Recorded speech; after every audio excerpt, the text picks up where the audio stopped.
इस लेक्चर में हम बात करते हैं जावा के थ्रोज कीवर्ड की। हमने अभी तक ट्राई कैच देखा है जिसके थ्रू हमने एक्सेप्शन को हैंडल किया है। हमने थ्रो कीवर्ड को देखा जिसके थ्रू हमने यूजर डिफाइंड एक्सेप्शन कैसे क्रिएट कर सकते हैं, कैसे हम कस्टम एक्सेप्शन को डिक्लेयर कर सकते हैं, वो हमने देखा। अब हम यहाँ पे थ्रोज कीवर्ड को देखते हैं और ये इंटरव्यू का एक इंपॉर्टेंट क्वेश्चन भी होता है क्योंकि बहुत डिफिकल्ट हो जाता है इसको एक्सप्लेन करना एक किसी भी लाइक स्टूडेंट को कि थ्रोज कीवर्ड होता क्या है। तो थ्रोज कीवर्ड का एक सिंपली मीनिंग होता है टू डिक्लेयर एन एक्सेप्शन। तो ये इससे नहीं समझेगा, हमें इसके लिए एक एग्जाम्पल देखना पड़ेगा और तब जाके चीजें और क्लियर होंगी। ठीक है, तो जैसे आप सिंटैक्स में देख पा रहे हो कि थ्रोज कीवर्ड हमेशा फंक्शन के डेफिनेशन के आगे लिखा होता है और जब हमने थ्रो कीवर्ड का इस्तेमाल किया था वो हमने फंक्शन के बॉडी के अंदर लिखा था। ठीक है, तो इसके लिए हम एग्जाम्पल देखते हैं। So for that I will go to the Java program folder और यहाँ पर एक फाइल में बनाऊंगा जिसका नाम रख रहा हूँ थ्रोज एग्जाम्पल। ठीक है, so throws example dot java. Okay, और इस फाइल को हम ओपन करेंगे हमारे नोटपैड में और यहाँ पे सिंपल से एक प्रोग्राम करेंगे जो फाइल में कुछ डेटा राइट कर रहे हैं। ठीक है, सो अगेन मैं वही नाम रख रहा हूँ यहाँ पे throws example and we require a main function. So public static void main string args opening bracket और यहाँ पर हम एक प्रिंट राइटर का क्लास बनाएंगे। ठीक है, print writer pw equal to new print writer और यहाँ पर मैं जैसे demo3.txt ये फाइल क्रिएट कर रहा हूँ। आप अगर किसी और लोकेशन पे ये फाइल क्रिएट करना चाहते हो तो आपको यहाँ पे कुछ एड्रेस देना पड़ेगा इस तरह से। ठीक है, बट अभी जैसे मैं चाहता हूँ कि जहाँ पे मेरा throws example dot Java file है वहीं पर हमारा demo3.txt फाइल क्रिएट हो। बेसिकली इसको हमें समझना नहीं है कि what we are doing exactly, हमें बस ये देखना है कि हम जब फाइल में क्या करते हैं, डेटा को राइट करते हैं बाय यूजिंग राइट फंक्शन। तो आप देखिए हमें कुछ चेक एक्सेप्शन मिलती है। जैसे मैं यहाँ पे लिख रहा हूँ हेलो, ये मैसेज में लिख रहा हूँ इस फाइल के अंदर। सो मैं इसको क्लोज भी कर देता हूँ। सो फाइनली मैंने मेन को क्लोज किया, बाद में मैंने अपने क्लास को क्लोज किया और यहाँ पे देखिए क्या हुआ एग्जैक्टली। प्रिंट राइटर एक क्लास है जो रिस्पॉन्सिबिलिटी लेता है कि हम डेटा में कुछ राइट कर सकते हैं, फाइल में कुछ राइट कर सकते हैं और रीडिंग ऑपरेशन पॉपअप कर सकते हैं। ठीक है, तो ये जो demo3.txt फाइल है जो हार्ड डिस्क में अवेलेबल है वो ओपन हो जाएगा आपके रैम में और उसका रेफरेंस आ जाएगा pwd के पास और फिर प्रिंट राइटर के पास एक राइट फंक्शन होता है जिसके थ्रू हम वहाँ पे कुछ डेटा राइट कर सकते हैं। तो अगर हम सिंटैक्स की बात करते हैं प्रोग्राम बिल्कुल करेक्ट है, इसमें कोई भी प्रॉब्लम नहीं है। Yes we will get some errors, हमें एक प्रिंट राइटर क्लास की एरर मिलेंगी कि जहाँ पर वो अवेलेबल है वो पैकेज हमने इंपोर्ट नहीं किया है, उसको एरर के द्वारा ही देख लेते हैं। सो फॉर दैट मैं यहाँ पे कमांड प्रॉम्प्ट में आता हूँ और ऑलरेडी लोकेशन सेट है हमारे यहाँ पर। हम यहाँ पे फाइल का नाम लिखेंगे जावा सी थ्रोज एग्जाम्पल डॉट जावा और यहाँ पे वो कह रहा है कि प्रिंट राइटर जो क्लास आपने यूज़ किया है वो अवेलेबल नहीं है। तो जितने भी फाइल एंड फाइल से रिलेटेड क्लासेस है वो सारी आपको मिलेंगी import java.io पैकेज में। सो मैंने यहाँ पे प्रिंट राइटर ये क्लास को यहाँ पर इंपोर्ट कर लिया। Now the very important thing जो हमें आज समझना है वो ये चीज़ है जो अभी हमें एरर मिलने वाली है। अब इस एरर को आप प्रॉपरली पढ़िए, क्या लिखा है। Unreported exception file not found must be caught और डिक्लेयर टू बी थ्रोन। ठीक है, तो इन्होंने ये कहा कि जैसे, और पहली बात बता देता हूँ ये हमारी चेक एक्सेप्शन है और जब हम प्रोग्राम को रन करते हैं तब हमें जब एक्सेप्शन मिलती है उसे हम अनचेक एक्सेप्शन कहते हैं। ठीक है, check exception is nothing but compile time errors और जब हमें रन टाइम कुछ एरर मिलती है उसे को हम अनचेक एक्सेप्शन बोलते हैं। ठीक है, सो जैसे नॉर्मली अभी हमने देखा कि अनचेक एक्सेप्शन को क्या करना होता है, हैंडल करना जरूरी होता है। हम नॉर्मली उसको हैंडल करते हैं हमारे कोड में हम ट्राई कैच लगाते हैं और हम हैंडल करते हैं, बट स्टिल आप देखोगे इट्स नॉट ऑलवेज 100% कि वहाँ पे आपका क्या हो जाएगा, एक्सेप्शन हैंडल हो जाएगा क्योंकि यूजर के कुछ अलग अलग इनपुट के द्वारा कुछ नॉट प्रेडिक्टेबल एक्सेप्शन ऑकर हो सकती हैं। तो still we have learn about try catch और हमने देखा कि रन टाइम एक्सेप्शन को हम कैसे हैंडल कर सकते हैं सो दैट नॉर्मल फ्लो कैसे एग्जीक्यूट करेगा। अब यहाँ पे हमें मिली है चेक एक्सेप्शन। अब यहाँ पे हम कस्टमर को डायरेक्टली ये कोड दे ही नहीं सकते क्योंकि अभी तक हमारा प्रोग्राम ही कंपाइल नहीं हुआ है, तो we don't have a class file yet. हमारे पास अभी तक कोई क्लास फाइल बनी ही नहीं है तो वो क्लास फाइल हम देंगे कैसे लोगों को, ठीक है। तो हमें ये चेक एक्सेप्शन सॉल्व करना है। तो यहाँ पे कंपाइलर ने थोड़ा सा प्रिकॉशन रखा है। कौन सा, देखिए, जो कंपाइलर जब इस फाइल को स्कैन कर रहा था और जब इसने इस फाइल को ओपन किया अपने हार्ड डिस्क से, जो मेरे पास हार्ड डिस्क है उसमें demo3.txt ये फाइल उसने क्रिएट की और ओपन कर दी pwd में, वेरिएबल में। और बेसिकली ये कह रहा है कि अब जब फाइल के साथ काम करते हो तो कि आप एज अ डेवलपर आपके पास ये फाइल होंगी और आपके पास ये माइट भी ये काम कर लेगा, बट जो रिसिपिएंट होता है या जो क्लाइंट होता है जिसके कंप्यूटर में ये प्रोजेक्ट फ्यूचर में रन होने वाला है, उसके पास से ये फाइल मे भी डिलीट हो सकती है, या उसने लोकेशन मिसमैच किया हो सकता है, या कुछ चेंजेस किए होंगे फाइल के नामों में, जिसके कारण उसे फ्यूचर में एक्सेप्शन मिल सकती है या उसका प्रोजेक्ट प्रॉपरली रन नहीं होगा। तो एक सिंपल एंड शॉर्ट में अगर मैं कहूँ आपको कि उन्होंने यही कहा है कि आप अनरिपोर्टेड एक्सेप्शन, मतलब वहां पे कोई एक्सेप्शन आ सकती है। कौन सी आ सकती है, फाइल नॉट फाउंड एक्सेप्शन।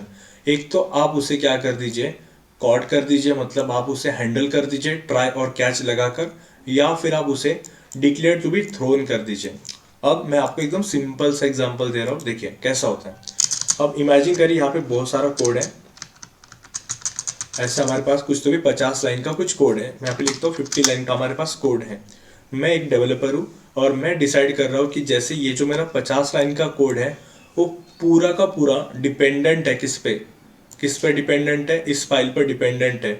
तो अगर क्लाइंट के कंप्यूटर में ये फाइल ओपन ही नहीं हो रही है तो इस 50 लाइन का भी एग्जीक्यूट होने का कोई सवाल ही नहीं उठता है, कोई मतलब ही नहीं होता है, क्योंकि अल्टीमेटली उसी फाइल पे मैं कुछ काम कर रहा हूँ, उसी फाइल का जो डेटा फेच कर रहा हूँ उस पर मैं कुछ ऑपरेशन कर रहा हूँ वगैरह वगैरह। ये सब 50 लाइन का कुछ कोड है और ये 50 लाइन का कोड पूरा डिपेंडेंट है demo3.txt के सक्सेसफुल एग्जीक्यूशन पर। बट अगर क्लाइंट में demo3.txt ओपन ही नहीं हो रहा है तो हम उसको हैंडल कर, नॉर्मली हम हैंडल कब करते हैं कोड को, हम ट्राई कैच कब लगाते हैं, ताकि हमारा बाकी का जो कोड है, इवन दो ये फाइल अगर एग्जीक्यूट नहीं हो रही है, इवन दो फाइल ये ओपन नहीं हो रही है, स्टिल हम चाहते हैं कि बाकी 50 लाइन एग्जीक्यूट हो जाए। बट 50 लाइन का भी एग्जीक्यूट होने का यहाँ पे सवाल नहीं उठता है, क्योंकि 50 लाइन भी इसी फाइल पर डिपेंडेंट है। तो हमारे पास एक दूसरा ऑप्शन है, दैट इज थ्रोस। मतलब अगर ये फाइल ओपन नहीं होती है या ये फाइल क्रिएट नहीं होती है या अगर कुछ प्रॉब्लम आ जाती है तो हम वहां पे डायरेक्टली एक्सेप्शन को दिखा सकते हैं टू द क्लाइंट सिस्टम, और वो हम दिखाते हैं बाय यूजिंग थ्रोस कीवर्ड। ठीक है। एक दूसरा सिचुएशन क्या हो सकती है, दूसरा सिचुएशन क्या हो सकता है कि ये जो 50 लाइन का कोड है ये इररिस्पेक्टिव ऑफ द फाइल है, मतलब फाइल का डेटा अगर आता है नहीं आता है, फाइल ओपन होती है नहीं होती है, फाइल एग्जीक्यूट होती है नहीं होती है, इससे कोई फर्क नहीं पड़ता है, ये 50 लाइन टोटल ही अलग है।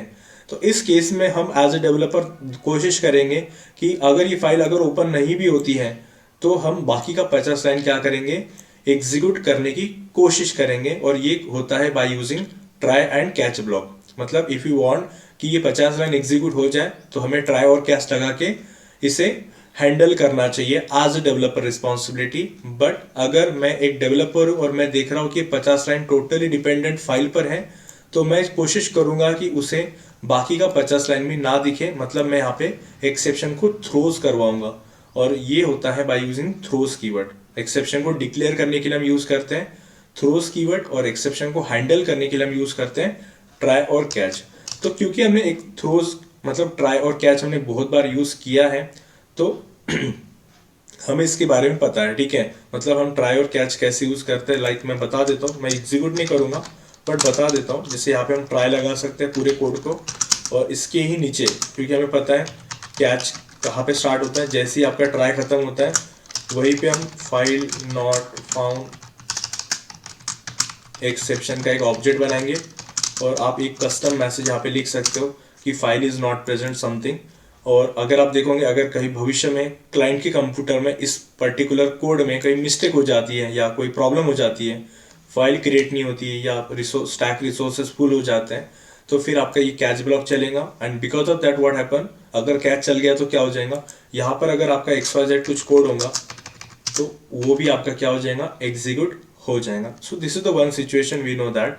But the second situation is what कि we don't want to execute any code, हमें कोई भी कोड एग्जीक्यूट नहीं करना है अगर ये हमारी फाइल प्रेजेंट नहीं होंगी इन a client computer.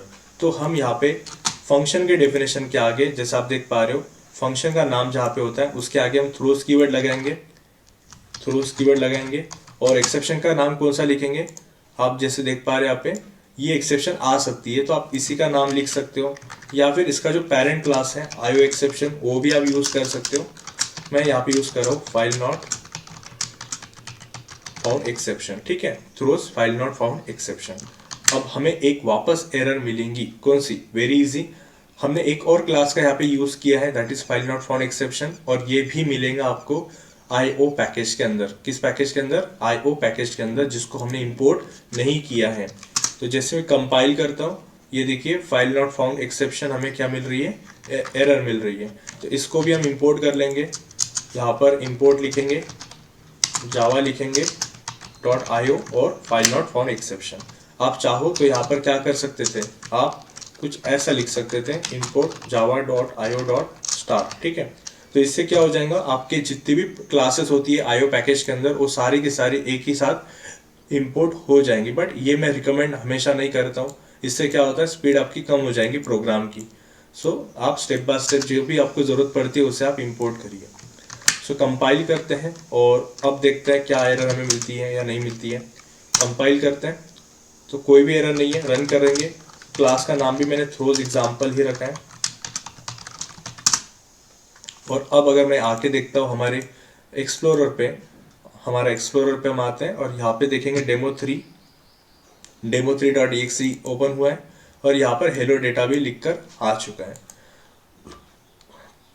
So like this हमने ये समझा कि थ्रोज कीवर्ड क्यों हम यूज करते हैं। So we have basically which exception should be declare, मतलब हमने किस एक्सेप्शन के लिए थ्रोज कीवर्ड का इस्तेमाल करना चाहिए। तो इसमें ऑप्शन हो सकते हैं check exception, uncheck exception, error, both check and uncheck exception, ऐसे कुछ ऑप्शन हो सकते हैं। तो आपको क्लिक करना है ओनली चेक एक्सेप्शन। जैसे अभी हमने देखा कि कंपाइल टाइम में हमें कुछ एक्सेप्शन मिल रही थी, उसी के लिए हमने क्या यूज किया था, यहाँ पर थ्रोज कीवर्ड का एक्सेप्शन किया था। जब हमें अनचेक एक्सेप्शन आएंगी और उसे हमें अगर हैंडल करना है तो हम यूज करते हैं ट्राई और कैच। और जब एरर आती है, लाइक इस एरर को दूसरे वर्ड में बोला जाता है कि जैसे सिस्टम क्रैश हो गया, स्टैक ओवरफ्लो हो गया, जो हमारे कंट्रोल में नहीं होता है, पावर फेलियर हो गया, तो ये सारे हार्डवेयर प्रॉब्लम जो होती है वो सारे एरर्स में काउंट करते हैं। नॉर्मली अभी तक हमें जो मिलता है कंपाइल पे, कंपाइलेशन के दौरान, उसे हम चेक एक्सेप्शन कहते हैं। और जब हम प्रोग्राम को रन करते हैं अगर हमें एरर मिलती है तो उसे हम अनचेक एक्सेप्शन कहते हैं।